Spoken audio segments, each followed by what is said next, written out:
इसलिए गाने का ढंग आवे चाहे ना आवे, गला पातर है चाहे मोट है, केहू सुनता कि नहीं सुनत, आप अपने आनंद में रहिए। कैसे महाराज?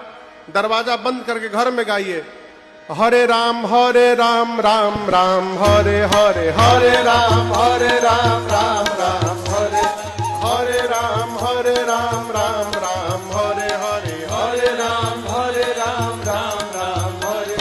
हवे महामंत्र गवाला जवन घरे घरे, हवे महामंत्र गवाला जवन घरे घरे, हरे राम राम राम हरे हरे, हरे राम राम राम हरे हरे, हरे राम राम राम हरे हरे, हरे राम राम हरे।